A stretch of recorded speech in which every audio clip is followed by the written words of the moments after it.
Un poco ha sido parte de reto esta presentación, ya que es una parte que está subyacente a mi investigación, el tema de la marginalidad.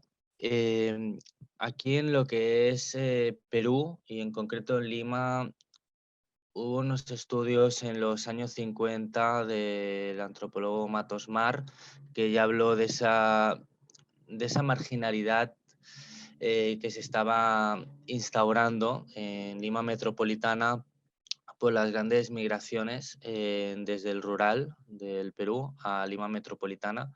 Aún estos flujos siguen habiendo, estos flujos migratorios, y crea un fenómeno en Lima metropolitana que no se puede comparar a ninguna otra gran metrópoli de América Latina. Eh, Cuando he podido conversar con colegas de Argentina, de México, también están un poco sorprendidos porque no se ha estudiado. No ha habido un interés de la academia aquí en Perú para investigarlo, debido a unos elementos estructurales, eh, bueno, histórico-estructurales que ha habido en lo que ha sido Lima metropolitana, en la llamada guerra interna que hubo de enfrentamiento entre Sendero Luminoso y el Estado. Y eso configuró un pensamiento, una formación académica neoliberal, claramente neoliberal aquí en Perú, donde se encuentra que la academia incluso defiende, los que no defienden intentan ocultar los procesos de gentrificación que están sucediendo en Lima metropolitana, que lo que hacen es también aflorar estas diferenciaciones, estos polos de marginalidad. Yo me basé sobre todo para ver el tema de la marginalidad en Lefebvre y también en Harvey. La elección de Harvey para analizar a Lefebvre fue también un posicionamiento, podríamos decir, político en ese aspecto, y también porque es el que ayuda más a acercarse a lo que es la realidad de Lima metropolitana y en concreto del distrito donde yo estoy haciendo la investigación, que es Barranco. Quiero hacer un poco pequeña introducción para entender un poco cómo está la situación en Barranco, dentro de Lima metropolitana, el gran paradigma. El En concreto, lo que yo más intenté analizar a través de Harvey fue los espacios de representación, el espacio vivido en el distrito de Barranco. Y ahora con la tesis doctoral también me estoy haciendo comparativa con otro distrito que tiene la configuración socioeconómica parecida, que es Miraflores, en un barrio que se llama Santa Cruz, que también ha vivido el mismo tipo de fenómeno de gentrificación que en Barranco, y con las mismas resistencias están apareciendo actualmente, de las que ya lleva ya tiempo en Barranco. Em, el problema de Lima metropolitana es que lo que llamamos, tenemos que olvidar el tema periferia, sino hablar de más bien marginalidad urbana.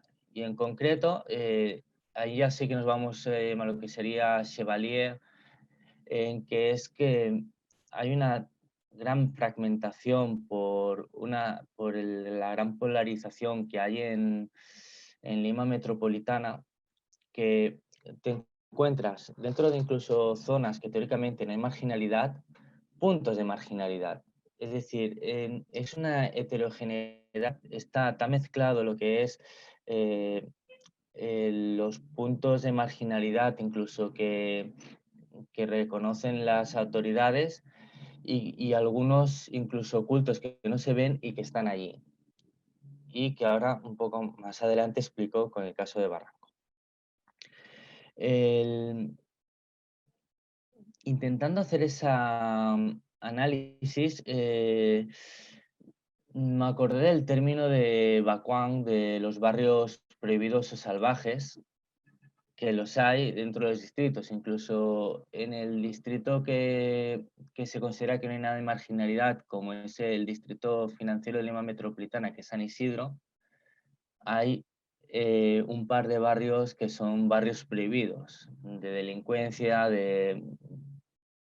usando términos oficiales, de delincuencia, de tráfico ilícito de drogas. Y va bien para entender un poco esa construcción social que se va haciendo de ciertos lugares, de ciertos espacios. En lo que refiere en general a Lima Metropolitana, voy a ver si puedo, si puedo aquí compartir. A ver, sí, aquí.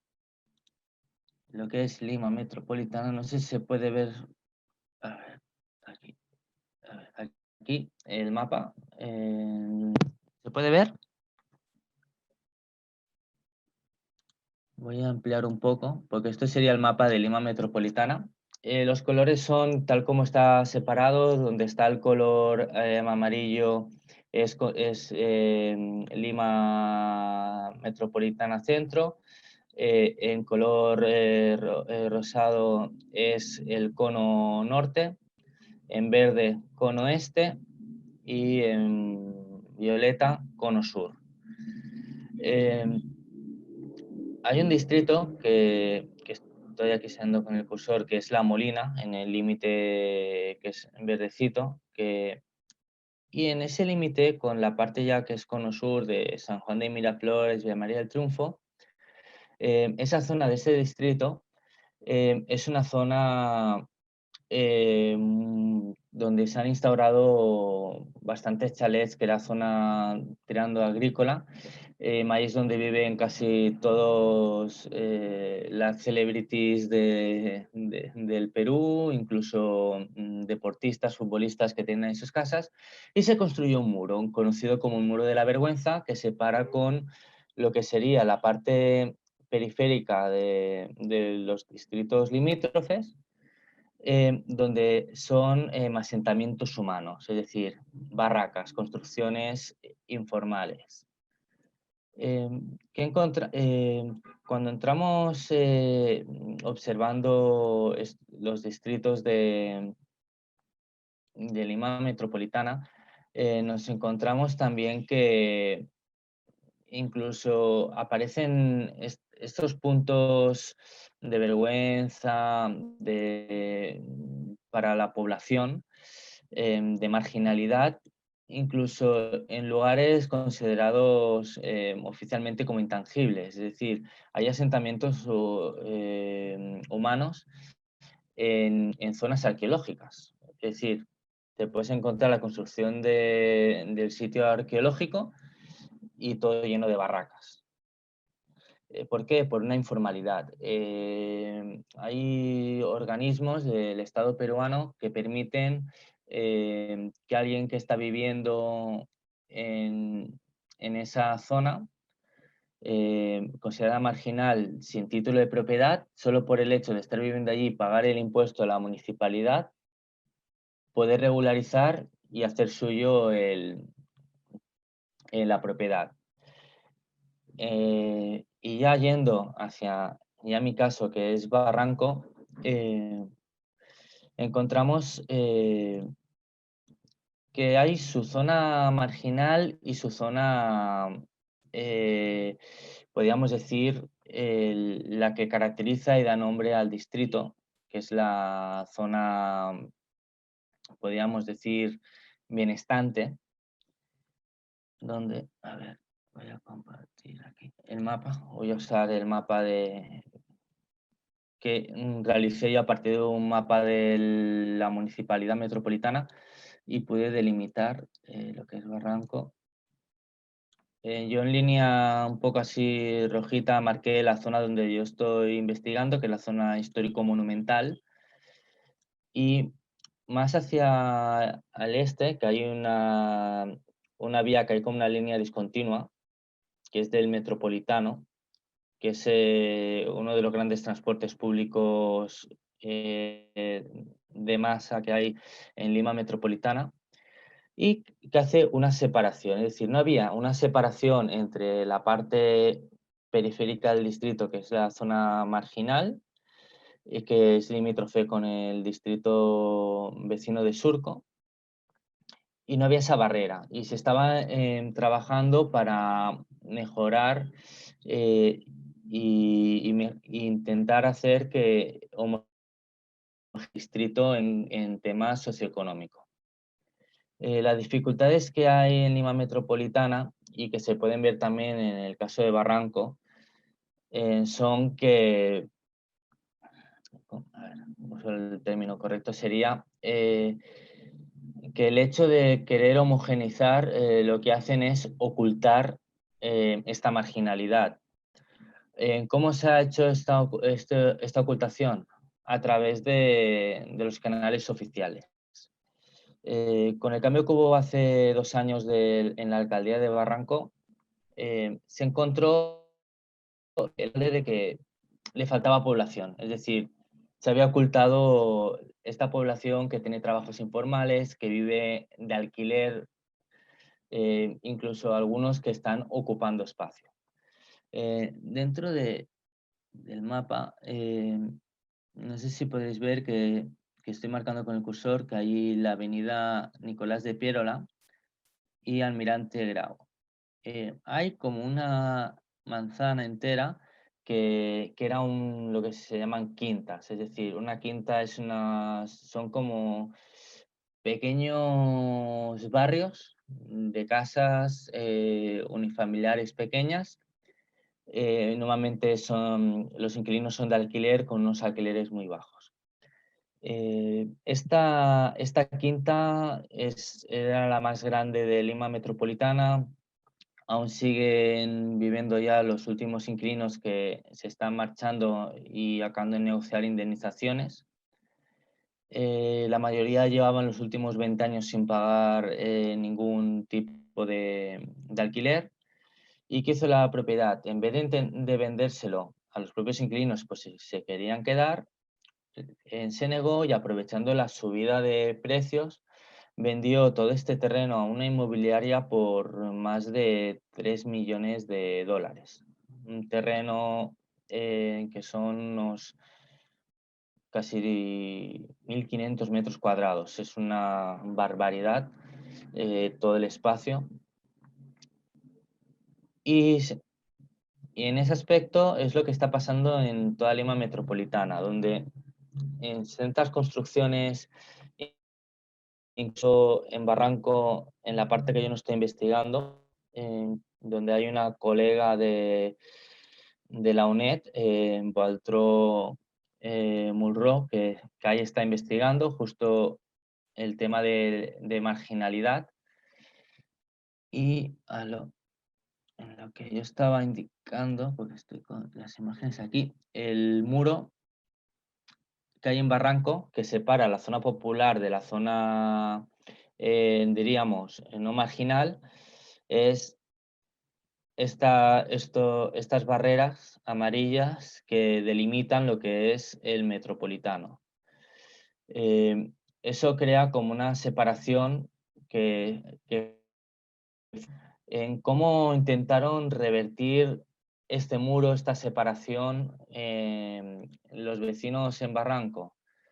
Pues utilizando una herramienta que es parte principal de mi investigación, que es la Agenda 21, la agenda local de la UNESCO, que surgió en el Fórum de las Culturas de Barcelona 2004, es decir, como una herramienta teóricamente para que sirve realmente, el objetivo inicial era ocultar estas marginalidades donde se aplicaba, en cómo se empodera la población justo en este distrito, en Barranco, para usarla para todo lo contrario para lo que se había creado. Es decir, herramientas oficiales que son para un sentido, cómo se utilizan en otro sentido y ayudan a crear esas resistencias. Justo hay partes de esta Agenda 21, sobre todo en la parte de Barranco, en donde se habla de esas protecciones de las casonas históricas, porque en esta zona histórico-monumental los puntos de marginalidad son la gente que aún vive en estas casonas históricas de alquiler, alquileres baratos, mientras se van degradando esos edificios históricos, ya que no se pueden derribar por la ley de protección. Hay una ley nacional del año 1973, de antes de que se creara el Ministerio de Cultura en Perú, en donde dice que esta zona es una zona intangible, no se puede derribar nada, todo tiene que pasar por el Ministerio de Cultura, reformas y todo. Incluso esta ley dice que en caso de que se derrumben los edificios, o antes que se derrumben, que se están degradando, puede el Estado expropiarlos para poderlos restaurar. ¿Qué se hizo con esta Agenda 21 en Barranco? Y intento ya abreviar, porque veo que me voy a ir del tiempo. Lo que se hace con esta Agenda 21 es intentar proteger estas casonas, pero no para proteger estas casonas, que es patrimonio, que también es el objetivo, sino a la vez para poder proteger a estos vecinos, porque en realidad son vecinos. ¿Por qué se consideran marginales cuando incluso el antropólogo Aníbal Quijano, que era discípulo mm, de José María Arguedas y de Gregori, que fueron los grandes, podríamos decir, junto también con Julio Kotler, que eran los grandes antropólogos que se fijaron en esos aspectos, en analizarlos, y que luego no hubo esa continuidad, donde lo que se vio es, y aún sigue, que el 70% de lo que es el sistema socioeconómico en Perú es economía informal. Es decir, microtrabajos informales, es decir, sin un ingreso fijo, con esas discontinuidades, por lo que muchos estudios, incluyendo Oliven, cuando habla de marginalidad urbana en América Latina, introduce también el caso de Lima Metropolitana, que es el que esta economía informal hace tan alta, el 70%, hace que poner la etiqueta de marginalidad, de la etiqueta que quieras, es incorrecta, porque cuando la gran parte de la sociedad, que es casi 3/4 partes, vive de la informalidad, lo que es anomalía es los que no trabajan en esa informalidad. Incluso las grandes riquezas nuevas que han aparecido ahora en Perú se han hecho ricos a través de estas informalidades. Por lo que en ese aspecto, por eso decía que el caso de Lima Metropolitana es muy paradigmático.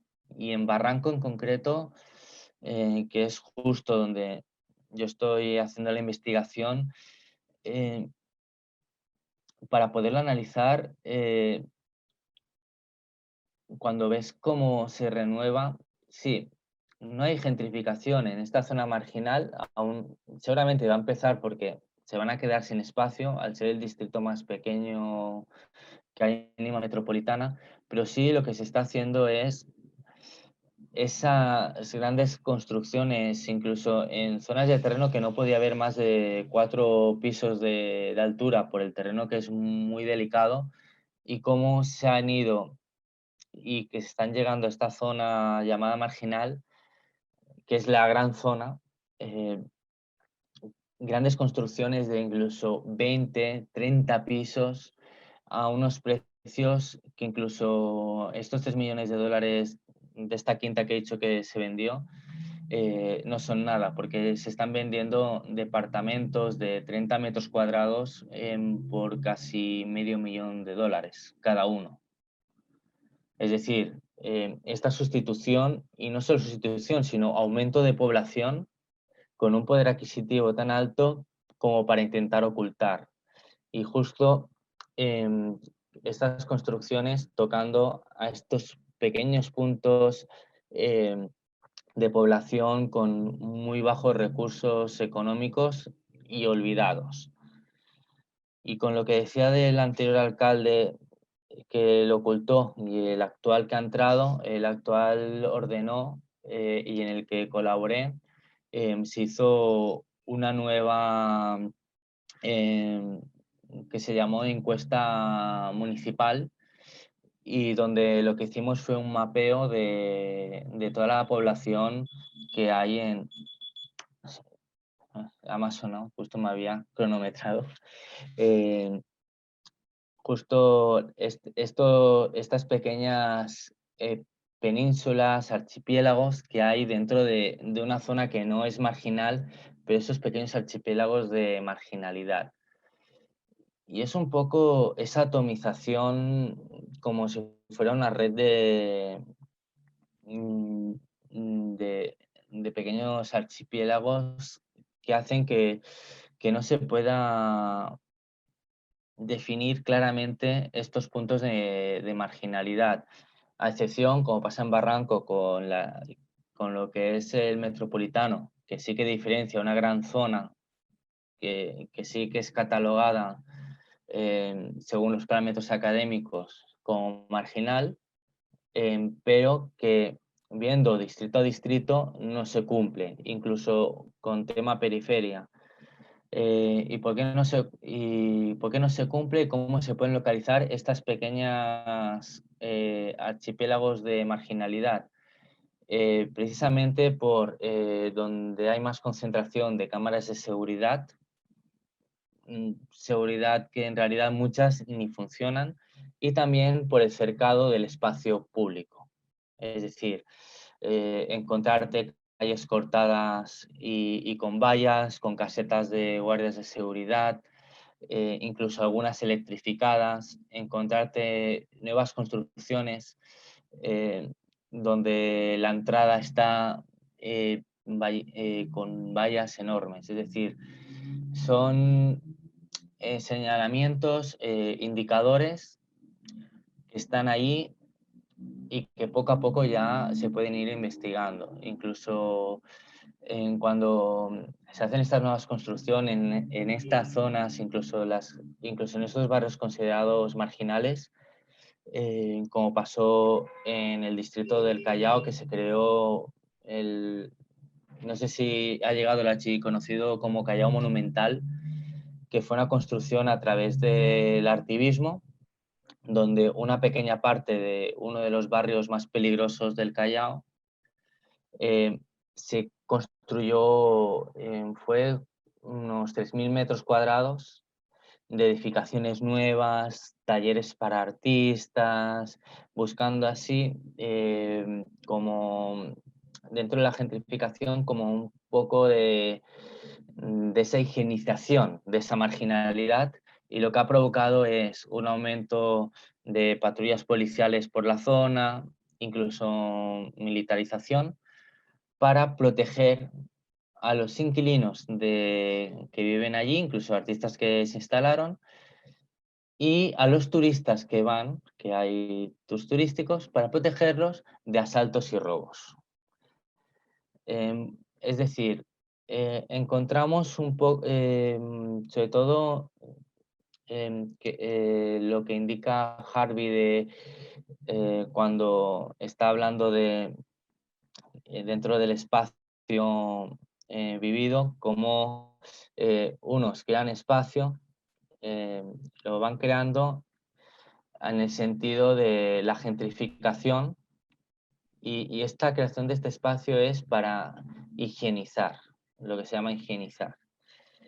No se puede hablar de extractivismo, pero sí de gentrificación, aunque el término correcto estoy aún en elaboración, ya que al no haber estudios previos es esa construcción de esta teoría.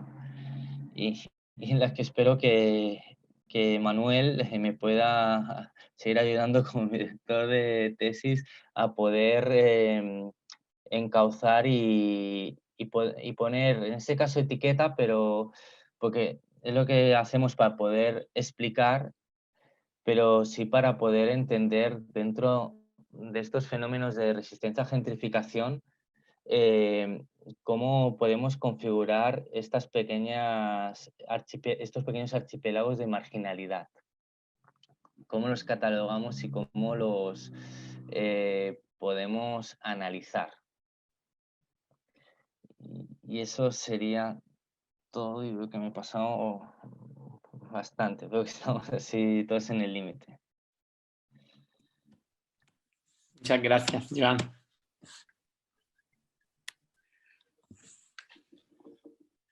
A ver si hay preguntas y abrimos debate.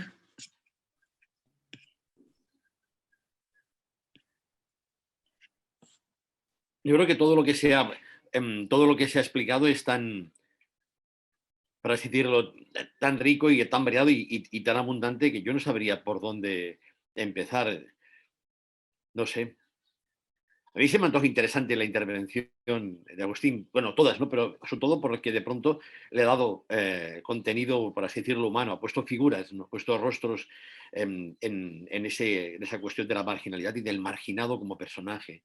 Y de pronto me ha traído a la cabeza la idea de que en el fondo lo que caracteriza una ciudad o un barrio marginal es justamente el de ser una ciudad sin ley, en la que en efecto la ley no entra y cuando entra por fuerza puede hacer trampa. Aunque de hecho lo que ha explicado tampoco tiene por qué ser tan propio de una ciudad aparentemente, digamos, asilvestrada como es Buenos Aires, ni como barrios como el que yo recuerdo que estuve en Lugano y pude hacerme una idea básicamente de qué es de lo que está hablando, ¿no? Pero este tipo de fenómenos de adjudicación policial de culpa por la patilla, casi prácticamente a partir de testimonios presuntamente peritales de la policía, es algo que nos es mucho más cercano. Pero yo sé, yo preferiría que a partir, está muy bien, somos muchísima gente, ahora quizás un poco menos, pero hemos llegado a puntas de 65, 70 personas. Y imagino que alguien tendrá algo que decir y no nosotros que ya hemos hablado.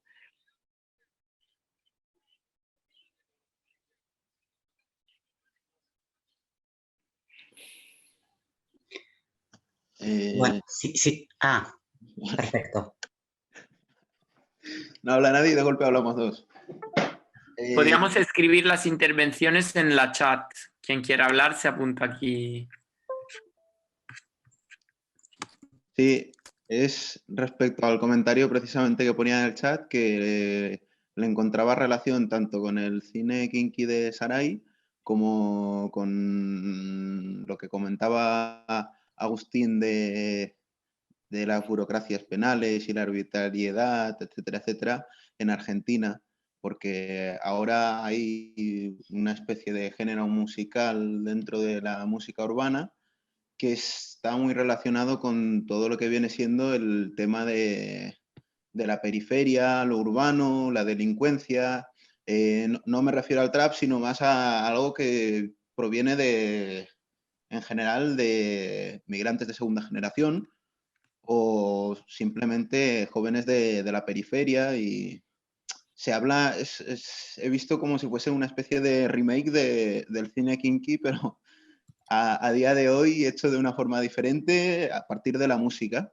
Y simplemente quería aportar esa cuestión porque, por ejemplo, el chico este que os comentaba, el Morat, es uno que está teniendo como mucho éxito últimamente, muchas visitas, es decir, está llegando a un público fuera de los jóvenes de la periferia y está llegando a lo que digamos que sería la sociedad más, o los individuos más que forman más parte del centro o de la sociedad más hegemónica, o los hijos de los policías que él mismo denuncia.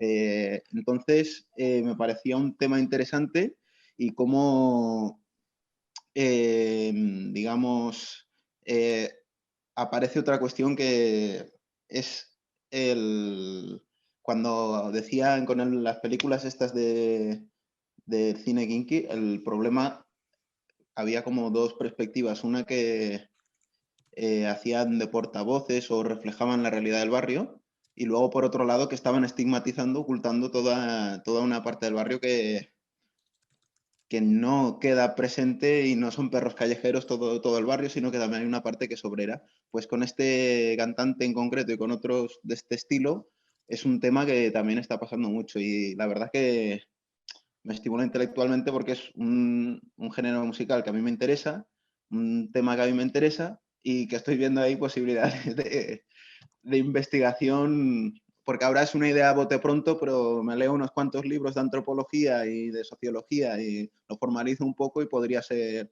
un trabajo serio. Así que muchas gracias y muy interesante. Ahí va.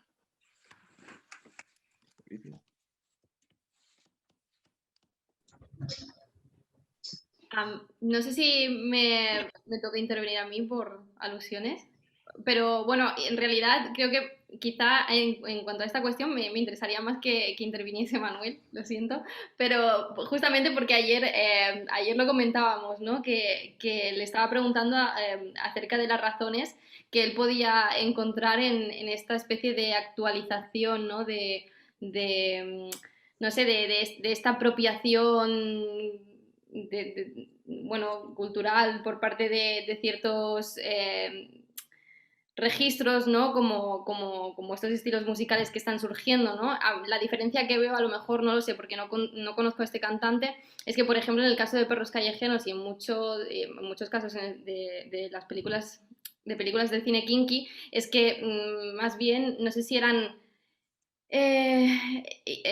incentivadas por los propios directores, ¿no? Digamos que venía la lógica era de arriba abajo, ¿no? Y no sé, tampoco, por ejemplo, en el caso de Pomar no se pedía permiso no se pidió permiso a las vecinas y quizá esa era una de las razones por las cuales se permitió, ¿no? O no se permitió porque no se pidió permiso, pero que sí que se pudo llevar a cabo el rodaje. Y en cambio, no sé si en el caso de Morat es una apropiación, ¿no? de esta cultura popular, ¿no? para hacer una reivindicación identitaria y demás. Me parece que había ahí, no sé, esa diferencia, pero está, sí. Bueno, que hable Manuel y si quiere intervenir sobre esto y ya está. Bueno, o sea, en realidad es una conversación informal, pero es verdad que sí que podría parecer inicialmente enigmático el hecho de que se hubiera incorporado la imagen de Rosalía cantando en los Goya, acompañado creo que es el Orfeón de los Tierra, si me dan a elegir entre tú y mis ideas y tal. Claro, era en el fondo, era como una caricatura, con aquel vestido rojo despampanante de súper diseño, digamos, interpretando uno de los temas más emblemáticos de la cultura carcelaria y kinky de los años 80, claro. Pero yo creo que habría que verlo, digamos, por barrios. Por una parte, es verdad que existe una apropiación estética de la cultura kinky que ya de por sí es una invención estética. Y yo creo que el trabajo de Saray Alba lo que ponen de manifiesto es una cosa que no podemos dejar de vista. No existe el kinky, sino como consecuencia del cine kinky. Es decir, el cine kinky no es la consecuencia de una existencia de un universo kinky. El kinky era justamente alguien que ni siquiera era un joven delincuente, que fue justamente el Eleuterio Sánchez, el Lute, que era un quincallero. Entonces, ¿cómo de pronto aparece un cine que llamó kinky y tal? Y cómo finalmente ese cine kinky produce la figura del kinky, que es la que creo que vale la pena distinguir, la del quillo, otro invento externo, claro. Ahora bien, ahora, a 40 años vista, está clarísimo que por una parte existe una reivindicación formal que puede dar pie a una exposición en el Centro de Cultura Contemporánea sobre la cultura kinky, inventada, por supuesto, ex profeso a partir de las películas kinky y de su relectura, que sería una lectura prácticamente hipster.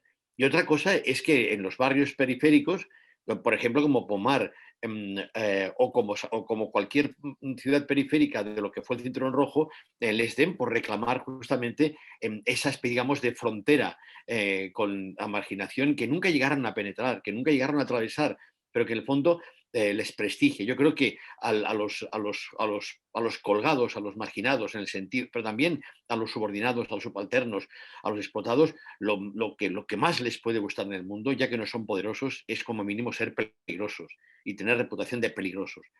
Yo creo que, a menos desde una cierta postura política, yo añoro el tiempo en que quienes pensábamos como yo éramos peligrosos. Ahora somos un puto cachondeo. Porque justamente nuestra estética, no hablo de la estética kinky, sino de la otra, ha sido perfectamente digerida. Y hoy por hoy se puede hacer perfectamente exposiciones de arte maoísta o bolchevique en términos puramente estéticos. Ahora, justamente cuando esa ideología ha dejado de existir, que justamente se prestigia su producción estética.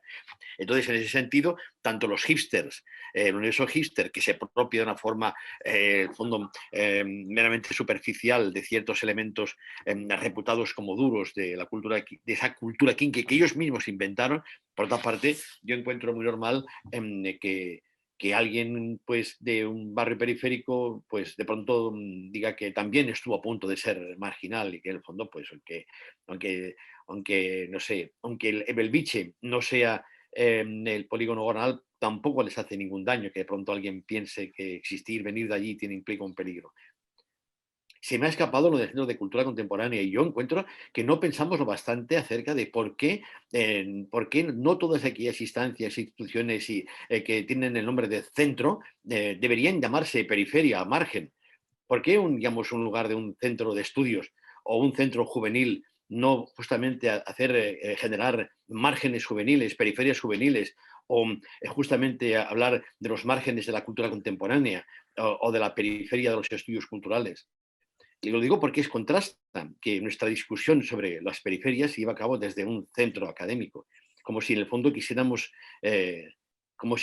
interpretarlas, pensar que ni siquiera el hecho de ser reputadas como peligrosas pueden escapar de nosotros, que somos el centro.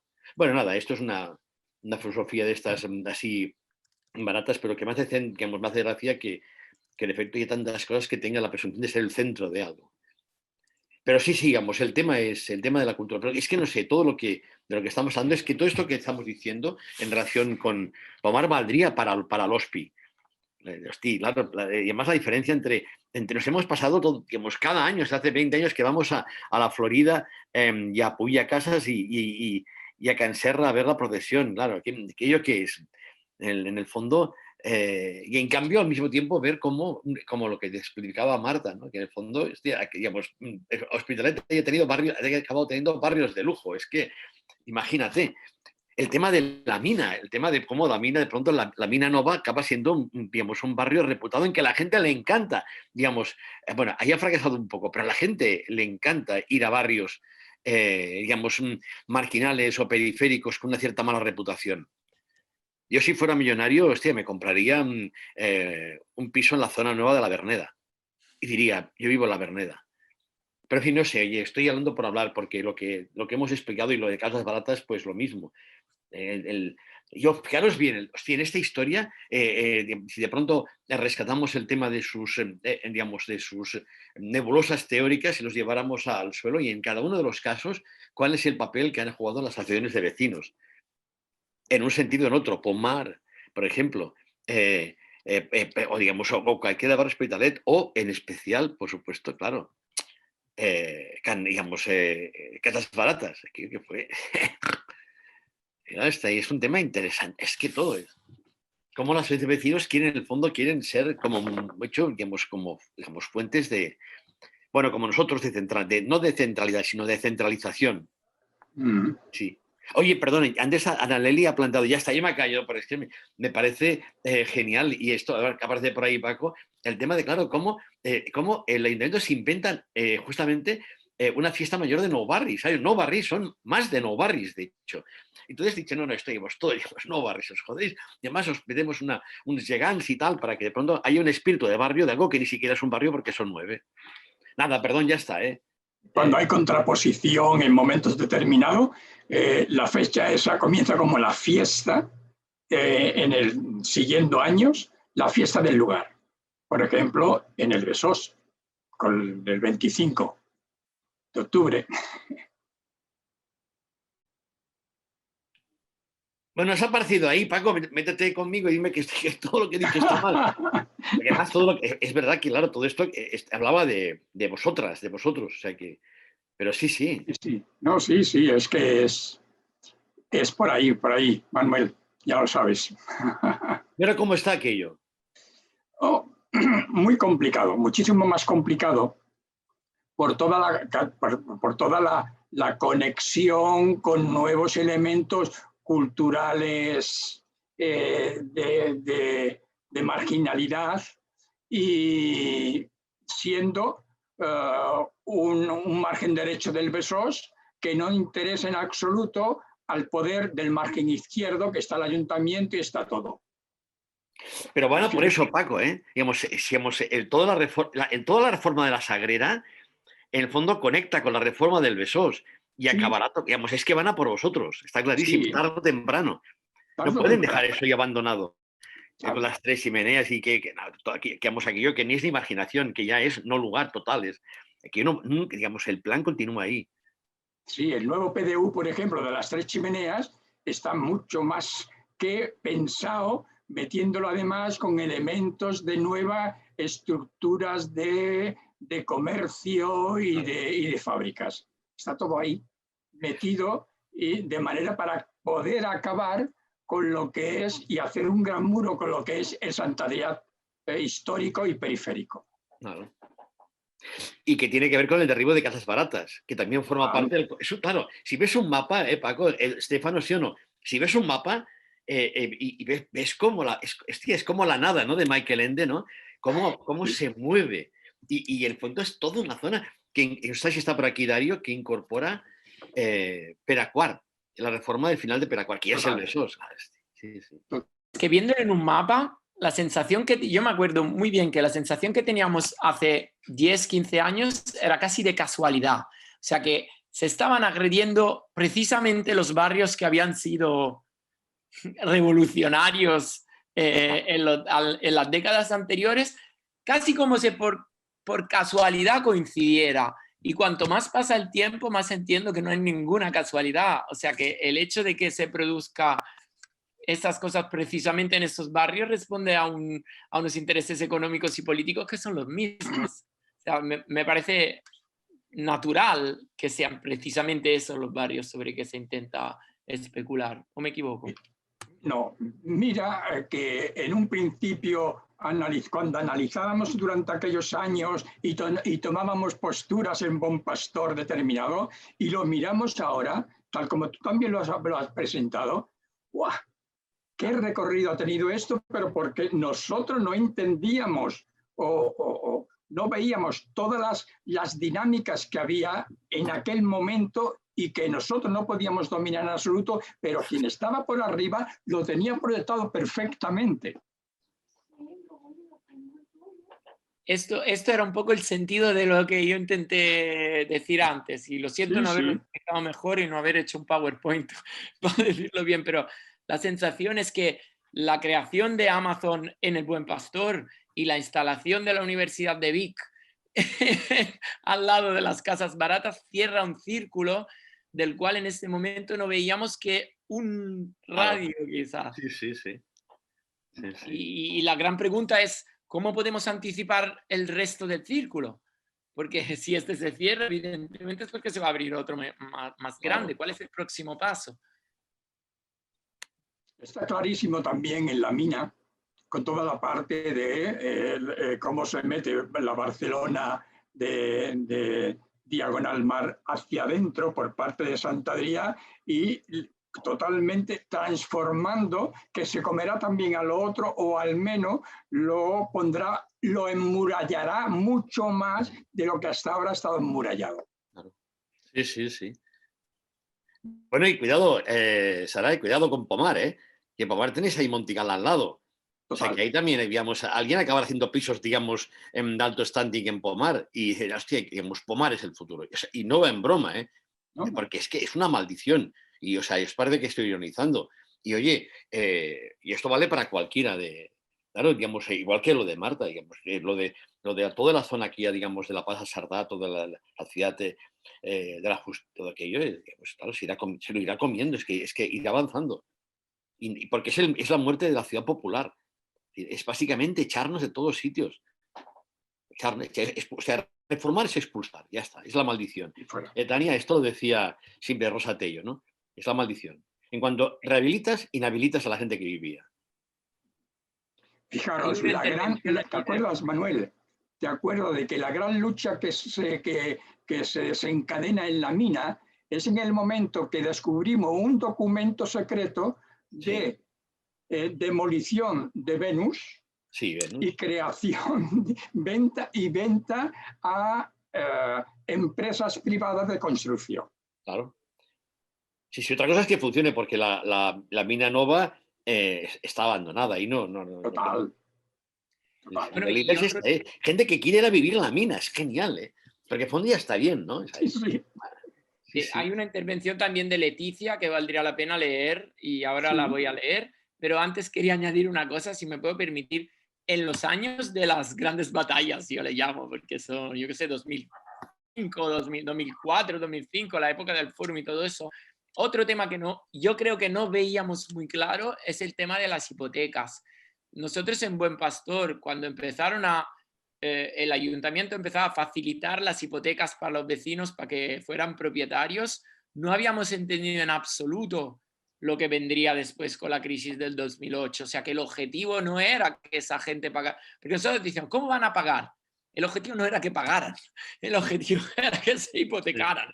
Y eso es muchísimo más claro 15 años después. El objetivo del ayuntamiento del PSC, que luego han seguido tal y cual los de los comunes, no es que los habitantes del Buen Pastor puedan tener acceso a hipotecas, es que los bancos puedan tener acceso a los habitantes del Buen Pastor. Absolutamente, sí.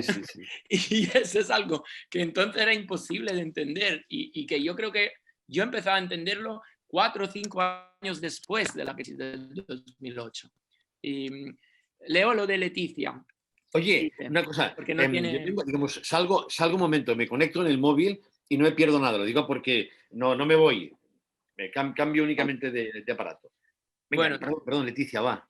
Igualmente, no, en 5 minutos tenemos que acabar, pero Leticia ha escrito un mensaje, bueno, a las 2, ¿no? Se había dicho. Sí. Pero bueno, Leticia ha enviado un mensaje, dice, no tengo micrófono, y pone, trabajando en un sector estigmatizado en la ciudad de Montevideo, me quedo pensando mucho sobre cómo suceden algunos de estos procesos de resistencia desde tramas sociales muy deshilachadas por la acumulación de procesos de estigmatización. Cuando la organización no se visualiza una vía para modificar realmente las condiciones de vida y escapar a las violencias y abusos muy reales y con efectos terribles sobre la vida de los habitantes del margen. Un ejemplo muy crudo es lo que trae la presentación de Agustín. Y Joan Campio también responde. Sí, eso ya lo podemos leer porque él tiene el micrófono. Sí.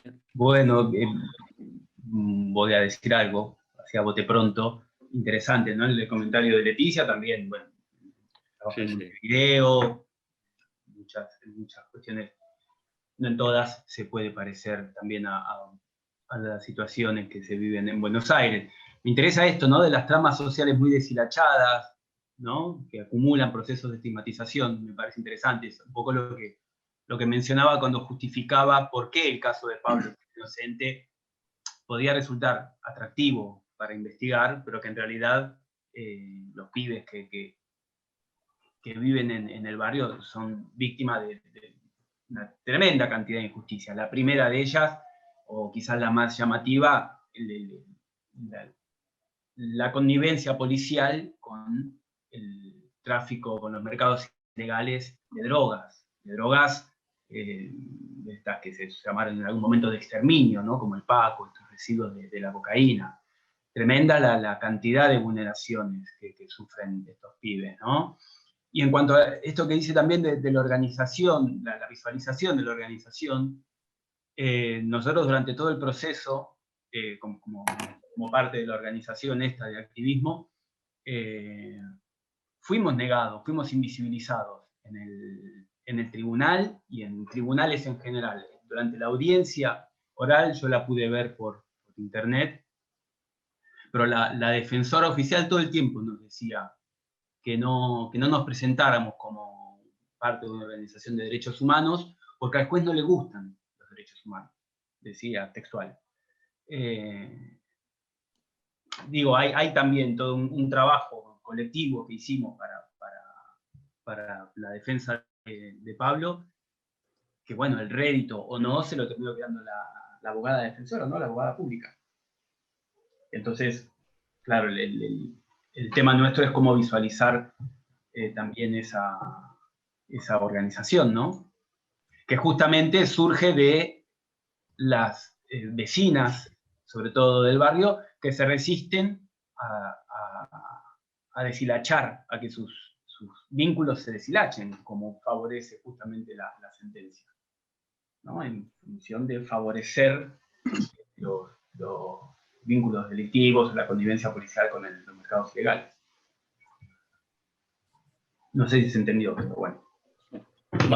Aprovecho para decir que Leticia hace una tesis expendida sobre Malvín Norte en Montevideo y que estaría bien que hubiera podido presentar algo, o sea que está comprometida para la próxima edición, ya que estas serán las primeras jornadas. Pero solamente saludar que haya aterrizado y que quiera hablar. Y yo, en cambio, sí que podría aportar algo acerca de este asunto, sobre qué hacer, ¿no? En unas circunstancias en las que incluso aquí existe una cierta desarticulación de las luchas sociales, y en particular, y tiene que ver también con lo que decía Tania a propósito de qué es lo que puede hacerse desde perspectivas como pueden ser, por ejemplo, las de las luchas estéticas, las de la creación, el arte, por ejemplo, que está presente a través de Tania, a través de Joan y su trabajo en Lima. Pero yo creo que el qué hacer siempre es una pregunta que hay que hacer y que nunca tiene respuesta, pero como mínimo planteársela. Bueno, buenos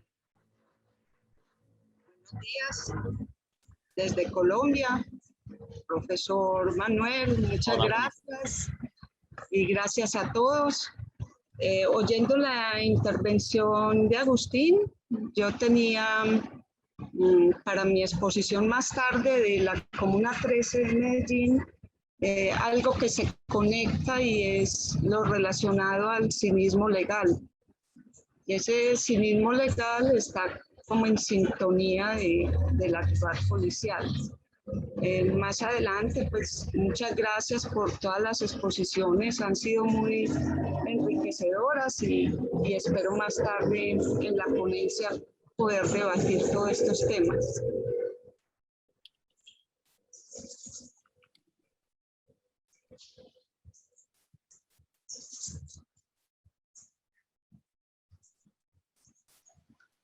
Bueno, yo estoy, digamos, se dice silencio, son a las 2:01 y a las 2:01 en Barcelona, quiero decir.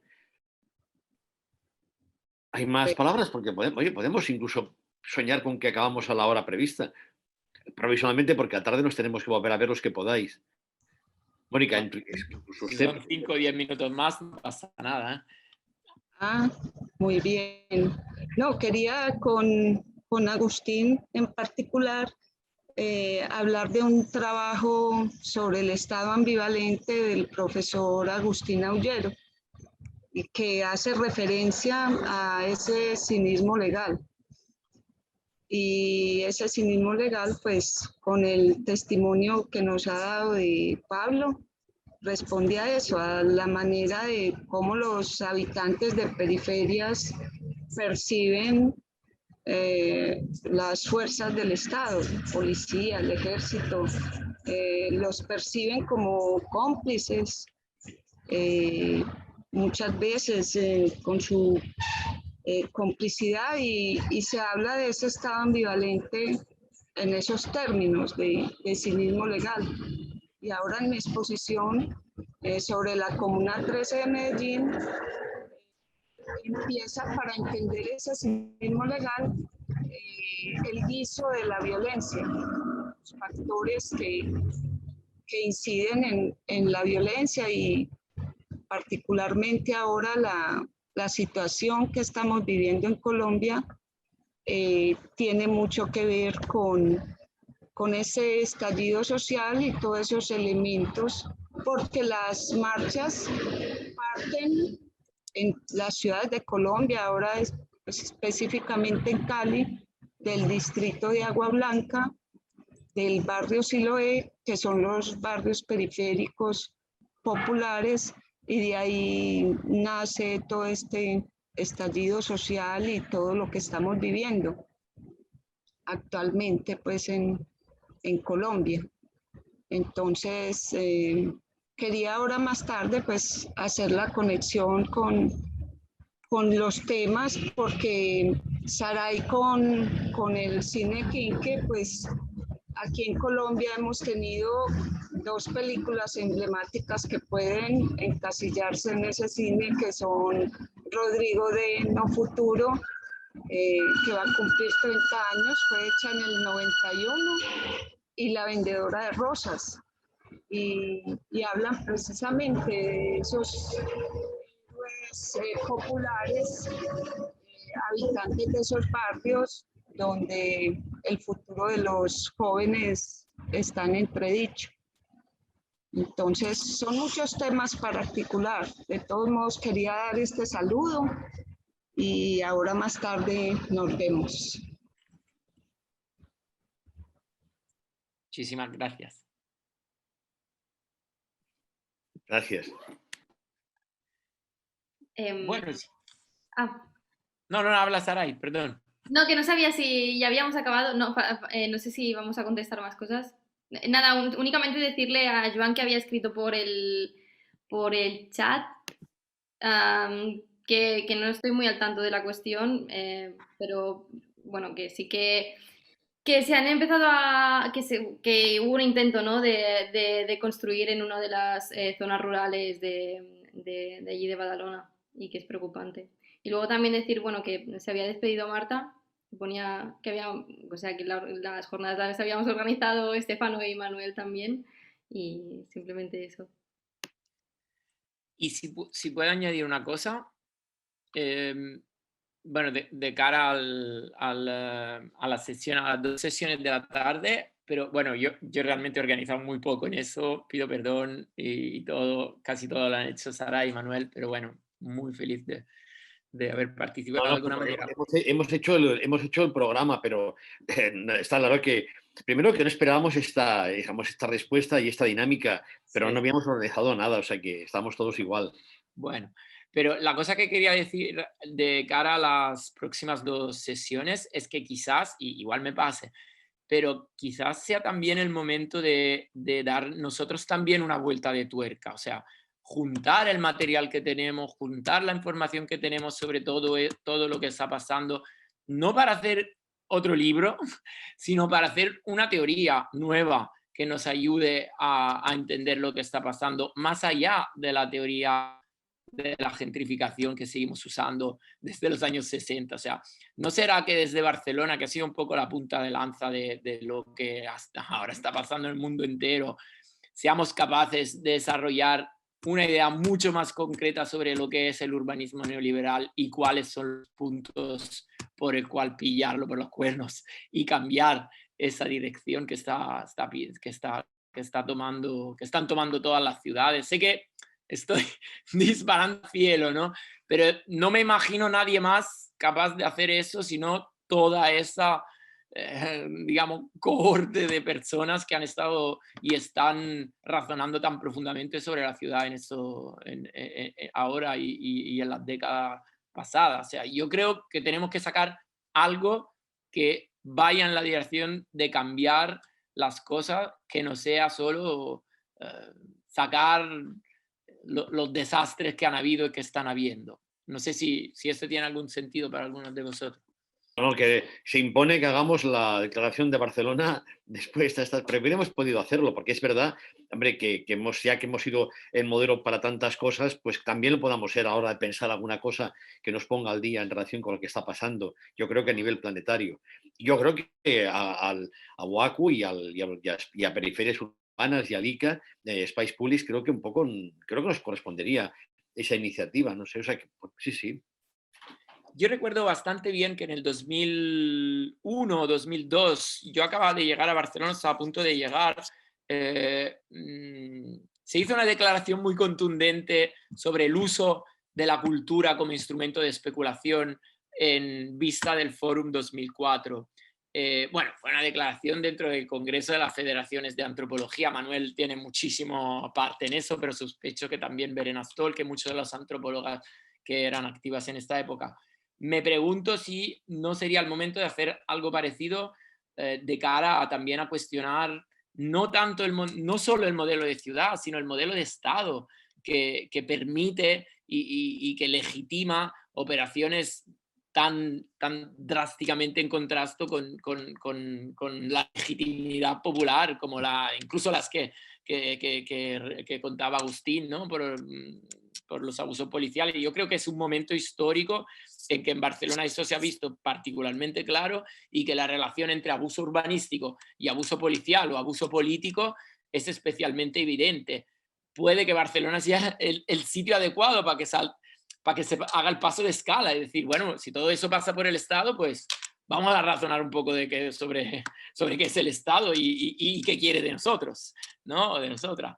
No sé si esta es la dirección, a lo mejor en las próximas 2 sesiones podríamos, aparte de relatar nuestros puntos, pues también pensar en este paso siguiente.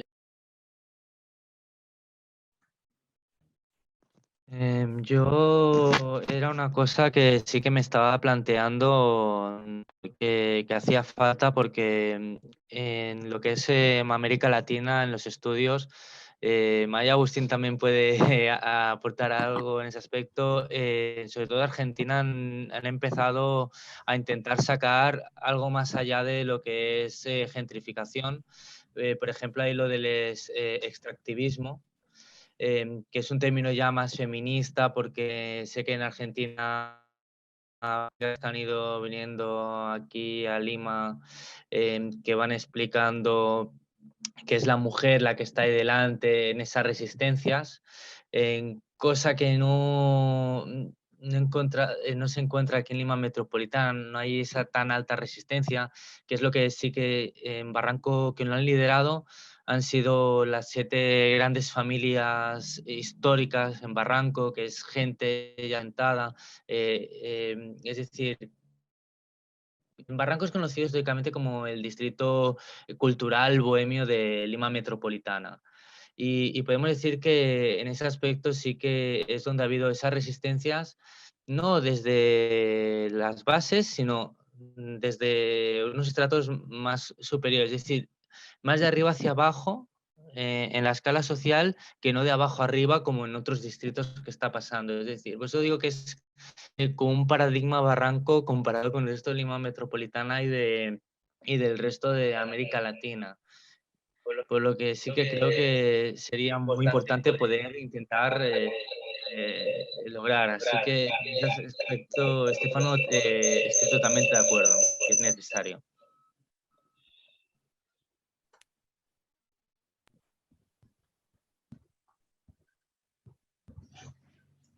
Bueno, vamos a ver cómo lo hacemos.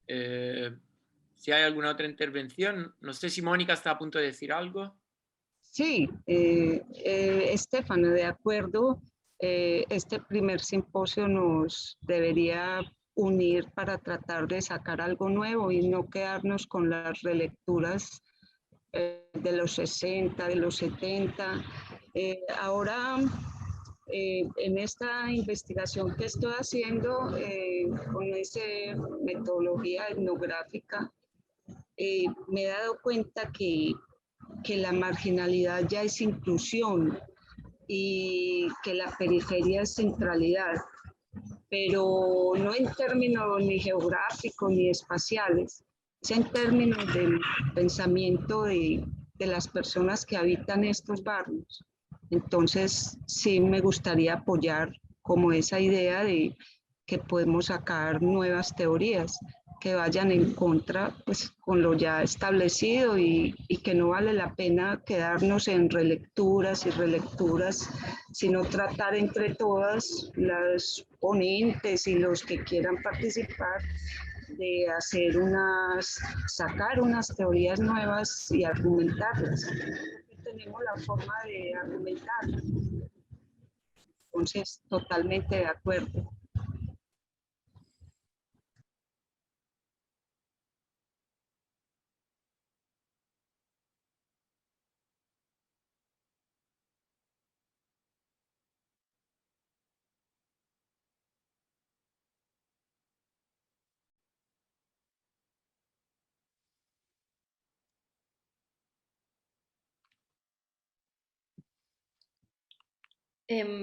Bueno, yo no sé si alguien...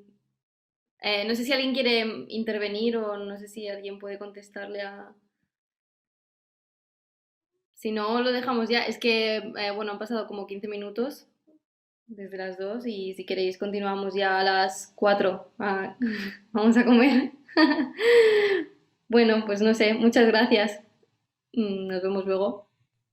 Gracias. Gracias. A ustedes, gracias por organizar, gente. Gracias a vosotros. Sí, gracias a vosotros.